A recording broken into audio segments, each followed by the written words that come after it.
Finally Thunderbolts movie मैंने देख ली है और हम करने वाले हैं इस मूवी का full recap and review. Because क्यों नहीं, एमसीयू ने इतनी अमेजिंग मूवी ड्रॉप की है तो इसके बारे में बात करने के लिए मैं वेट नहीं कर सकता। साथ में फैंस के सबसे बड़े क्वेश्चंस के आंसर भी हमें इस मूवी में देखने को मिल चुके हैं। लाइक इस टीम का नेम थंडरबोल्ट्स क्यों है, इसमें एस्टेरिक्स क्यों है, एवेंजर्स टावर किसने खरीदा, सेंट्री को वो कैसे डिफीट करने वाले हैं, डूम्सडे एंड सीक्रेट वॉर से इसका कनेक्शन क्या होने वाला है। So guys let's break it down. And guys warning, आगे स्पॉयलर्स आने वाले हैं बिकॉज यहाँ मैं मूवी के सबसे इंपॉर्टेंट मोमेंट्स की बात करने वाला हूँ। सो अगर आपने मूवी अब तक नहीं देखी है तो आपके लिए वार्निंग है। मूवी की शुरुआत होती है येलेना बिलोवा से, जो इस मूवी की सेंट्रल कैरेक्टर है और ये कैरेक्टर इतना इंपॉर्टेंट फील होता है ना, जो शायद आपने कभी सोचा नहीं होगा।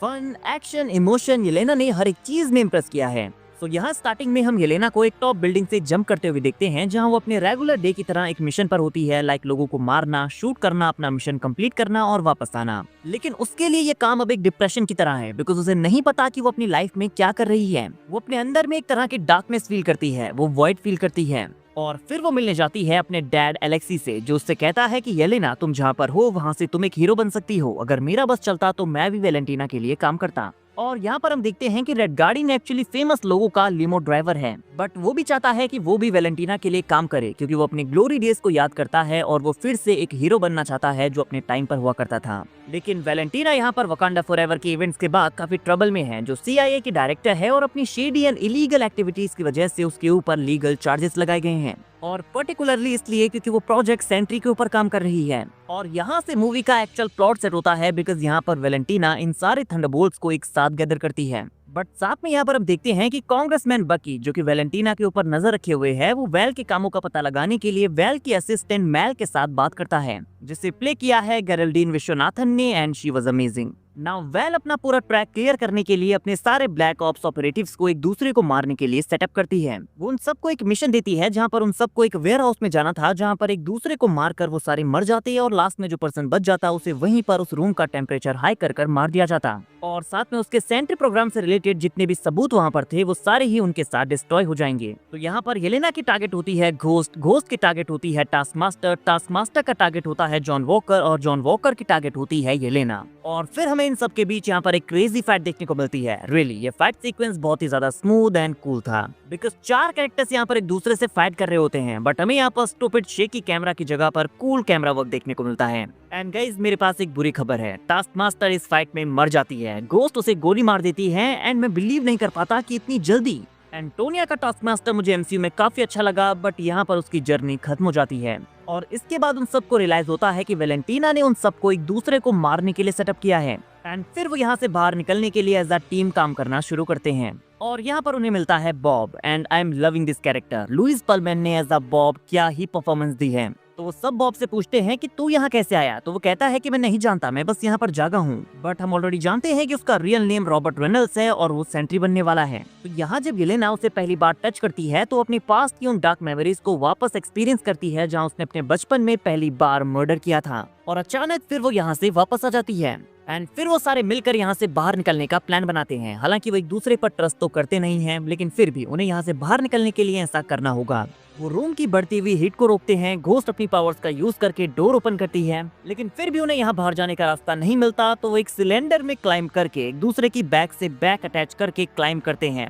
और उनका जो ये फॉर्मेशन होता है वो काइंड ऑफ थंडरबोल्ट्स के एस्टेरिक्स को रिजेंबल करता है। और गाइस ये पूरा ही सीन बहुत ही फनी होता है। बट फिर जैसे ही वो ऊपर पहुंचते हैं तो वहां पर जॉन वॉकर बॉब को टच करता है और वो भी अपने पास्ट को एक्सपीरियंस करता है कि कैसे वो एक टाइम पर कैप्टन अमेरिका हुआ करता था। फिर इस फेलियर को वो झेल नहीं पाया, जहां उसने अपने चाइल्ड एंड वाइफ को भी इग्नोर किया। और आगे हम देखते हैं कि वो उसे छोड़कर चले गए हैं, बट यहाँ पर वो इस बारे में कोई बात नहीं करता। वहीं दूसरी तरफ मैल वैलेंटीना को बताती है कि बॉब, जो कि उनके सेंट्री प्रोग्राम के सब्जेक्ट्स में से एक था, वो सरवाइव कर गया है और वो भी उनके साथ वहाँ है। और वैलेंटीना को पता चलता है कि सीरम उसके ऊपर वर्क कर गया है। एंड थंडरबोल्ट्स के इस वेयरहाउस से बाहर निकलने से पहले ही वेल अपनी ऑक्स आर्मी से इस पूरे प्लेस को घेर लेती है और वो उन सबको ऑर्डर देती है कि मुझे उन्हें जिंदा पकड़ना है।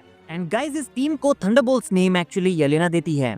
थंडरबोल्ट्स येलेना की बचपन की फुटबॉल टीम का नेम था, जो टीम एक भी सिंगल गेम नहीं जीती थी, जो लूजर्स की एक टीम थी और ये भी लूजर्स की एक टीम है। देन थंडरबोल्ट्स यहाँ पर वैल के ऑक्स आर्मी के कुछ मेंबर्स को टेक डाउन करते हैं और उनके सूट्स पहनकर यहाँ से बाहर निकलते हैं। बट चेक पॉइंट पर सिक्योरिटी इनसे पूछती है कि अपना नाम बताओ और जॉन वॉकर कहता है नहीं। अब जैसे ही वो पकड़े जाने वाले थे तभी बॉब पीछे से बाहर निकल जाता है, एक गन से फायर करता है और सबका अटेंशन अपने ऊपर ले लेता है और वो तीनों यहाँ से भाग जाते हैं। और ऑक्स आर्मी का जो लीडर यहाँ पर था वो बॉब को शूट करने का ऑर्डर देता है और उसके ऊपर नॉन स्टॉप फायरिंग वो शुरू कर देते हैं। But wait, this guy is invincible. उसके ऊपर एक खरोच तक नहीं आती और वैलेंटीना सबको रुकने के लिए कहती है, क्योंकि यही तो उसे चाहिए था। यहाँ हम देखते हैं कि बॉब की आंखें येलो ग्लो करने लगती हैं और वो एयर में उड़ने लगता है। वो ऊपर स्काई में उड़ जाता है, बट उसे नहीं पता कि इसे कैसे कंट्रोल करना है, तो वो वापस नीचे क्रैश लैंडिंग करता है, जिसे देखकर येलेना, जॉन एंड घोस्ट भी हैरान हो जाते हैं। बट यहाँ पर एंट्री होती है रेड गार्डियन की, जिसमें as a limo driver Val को कहते हुए सुना था कि वो थंडरबोल्ट्स को मरवाने वाली है और येलेना भी उनमें से एक है।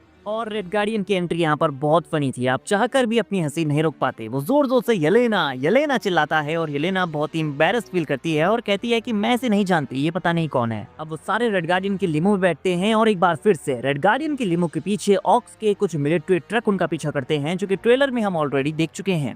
और रेड गार्डियन लिमो का बुलेट प्रूफ बटन कहकर पार्टी मोड ऑन कर देता है। तो यहाँ पर ट्रक्स उनके ऊपर गोलियां चलाते हैं, बट जॉन वॉकर अपनी शील्ड की हेल्प से सारी बुलेट्स को रोक रहा था। एंड घोस्ट भी लिमो से बाहर निकलकर हेल्प करने का ट्राई करती है, बट वो एक तरह के साउंड का यूज कर रहे थे जिससे घोस्ट की पावर्स इफेक्ट हो रही थी। बट देन यहाँ पर एंट्री होती है बकी की, जो कि अपने विंटर सोल्जर वाले लुक में वहां आकर ऑक्स के सारे ट्रक्स को उड़ा देता है। और थंडरबोल्ट्स उसे देखकर काफी खुश होते हैं कि यस बकी आ गया, लेकिन फिर वो देखते हैं कि वो हमारे लिमो को भी उड़ाने वाला है और बकी उनकी कार को भी उड़ा देता है। अब बकी यहाँ पर उन सबको पकड़ लेता है, क्योंकि ये सारे वैलेंटीना के किए गए काले कारनामों के एविडेंस थे। वहीं दूसरी तरफ हम देखते हैं कि वैलेंटीना ने बॉब को सिक्योर कर लिया है और वो उसे एवेंजर्स टावर में रखे हुए हैं। And by the way, Avengers tower का नेम एमसीयू में अब ऑफिशियली वॉच टावर हो गया है, बिकॉज वैलेंटीना इसे वॉच टावर कहकर बुलाती है। एंड यहाँ पर वो बॉब को कन्विंस करने का ट्राई करती है कि मैं तुम्हें समझती हूँ, तुम एक मैथ एडिक्ट थे, तुम्हारा बचपन बहुत ही ज्यादा ट्रॉमा से भरा हुआ था, तुमने अपने बचपन में काफी कुछ झेला है, लेकिन अब तुम इस वर्ल्ड के हीरो बन सकते हो। और यहाँ वैल भी जब बॉब को टच करती है तो उससे भी उसके चाइल्डहुड का ट्रॉमा देखने को मिलता है। लाइक यहाँ वो अपने फादर को अपने सामने मरते हुए देखती है, तो हमें पता चलता है कि वैल का भी अपना एक चाइल्डहुड ट्रॉमा है और इसीलिए वो ऐसी है। वहीं मैल काफी परेशान हो जाती है, बिकॉज वैल एक ऐसे डिस्टर्ब पर्सन को हीरो बनाने वाली थी जिसके अंदर एक पावरफुल सीरम इंजेक्ट किया हुआ है, जो कि थाउजेंड्स ऑफ एक्सप्लोडिंग सन्स की पावर कैरी करता है और उसे पता नहीं कि वो क्या क्या कर सकता है। तो मैल यहाँ पर बकी को कॉल करती है और सब कुछ एक्सप्लेन करती है। तो बकी को रियलाइज होता है कि थंडरबोल्ट्स बॉब एंड वैल के बारे में जो भी बातें कर रहे थे वो सब कुछ सच है। तो वो उन्हें फ्री कर देता है और वो सारे मिलकर अब वैलेंटीना को रोकने निकलते हैं, जहाँ रेड गार्डियन काफी खुश हो जाता है कि अब बिकेंगे मेरे खिलौने, बिकॉज रेड गार्डियन फेमस होना चाहता है एवेंजर्स की तरह, वो भी चाहता है कि उसके भी खिलौने बिकें। तो यहाँ पर ये टीम एक साथ मिलकर एक एक्चुअल टीम की तरह काम करना शुरू करती है। वो सारे एक दूसरे के साथ छोटे छोटे jokes and fun moment share करते हैं। रेड गार्डियन बकी से पूछता है कि तुम्हें कौन सा सीरम दिया गया था। बकी कहता है शायद रेगुलर हाइड्रा वाला। रेड गार्डियन कहता है ओह फैंसी, बट मेरा भी सोवियत वाला ठीक ही था, हम दोनों सेम ही हैं। और फिर बकी, जो कि इस ट्रक को चला रहा होता है, इसे सीधे वॉच टावर में क्रैश करता है और वो सारे मिलकर यहाँ पर वैलेंटीना के गार्ड्स को मारना शुरू कर देते हैं। बेल स्पीकर पर कहती है कि दरवाजा खुला है, ऊपर आ जाओ, मुझे तुम्हें कुछ दिखाना है। और फिर ये सीन हम ट्रेलर में देख चुके हैं, जहाँ पर वो कहती है कि मैंने एवेंजर्स टावर को खरीद लिया है। एंड फिर वो उनके सामने इंट्रोड्यूस करती है सेंट्री को। So ladies and gentleman, Sentry officially MCU में अराइव हो चुका है। I used to pray for time like this। Well उसे थंडरबोल्ट्स को पीटने के लिए कहती है और यहाँ पर वो थंडरबोल्ट्स की पूरी टीम को बच्चों की तरह इधर उधर फेंक कर मारता है। वो बकी का हाथ उखाड़ देता है, जॉन वॉकर की शील्ड मोड़ देता है और जब थंडरबोल्ट्स यहाँ से भागने लगते हैं तो वैल उससे कहती है कि इन सब को मार दो। एंड सेंट्री वैल से कहता है कि मैं तुम्हारी बात क्यों मानूं, और वो वैल का गला पकड़ लेता है। लेकिन तभी मैल पीछे से आकर एक बटन प्रेस कर उसे न्यूट्रलाइज कर देती है, जो उन्होंने उसके अंदर फिट किया था, और उन्हें लगता है कि यहाँ पर सेंट्री मर चुका है। जैसे ही मैल एंड वेल वहाँ से बाहर आते हैं, वो देखते हैं कि सेंट्री अब वॉइड बन चुका है। एंड यहाँ पर थंडरबोल्ट्स एक दूसरे से लड़ रहे होते हैं, वो एक दूसरे को लूजर कह रहे होते हैं और कहते हैं कि वो कुछ नहीं कर सकते। बट यहाँ पर आता है एक रुला देने वाला emotional scene. Alexei and Yelena की कन्वर्सेशन यहाँ पर सच में हार्ट टचिंग थी। येलेना कहती है कि मुझे पता ही नहीं है कि मेरा पर्पस क्या है। रेड गार्डियन उससे कहता है कि येलेना, जब तुम छोटी थी और रूम में एंटर करती थी तो रूम में बैठे सब लोग तुम्हें देखकर स्माइल करने लगते थे। I love you Yelena. ये एक बहुत ही क्यूट मोमेंट था, लेकिन तभी हम देखते हैं कि वॉइड आसमान में है, जो सबको शैडोज में टर्न कर रहा है। और यहाँ पर वॉइड के किए गए डिस्ट्रक्शन से हम थंडरबोल्ट्स को एवेंजर्स की तरह सिटी के लोगों को बचाते हुए देखते हैं। एलेक्सी यहाँ पर एक बच्ची को बचाता है जो कि किड येलेना की तरह दिखती है, लेकिन उसी मोमेंट पर वॉइड उसे शैडो में टर्न कर देता है। तो यहाँ पर वॉइड ने एक प्यारा सा मोमेंट डिस्ट्रॉय कर दिया। एंड गाइस सेंट्री यहाँ पर सबको शैडो में टर्न कर रहा था, तो येलेना खुद भी वॉइड में एंटर करने का डिसीजन लेती है और एलेक्सी उसे ऐसा करने से रोकने के लिए आगे बढ़ता है, बट बकी एंड जॉन उसे पकड़ लेते हैं और वो रोने लगता है क्योंकि उसे लगता है कि येलेना मर गई है। बट वॉइड के अंदर वो अपने डिफरेंट चाइल्डहुड ट्रॉमास को फेस कर रही होती है एंड बॉब को ढूंढने निकलती है। और यहाँ पर वो अपने चाइल्डहुड के ट्रॉमास को एक्सपीरियंस करते हुए एक रूम में पहुंचती है जहाँ बॉब बैठा होता है।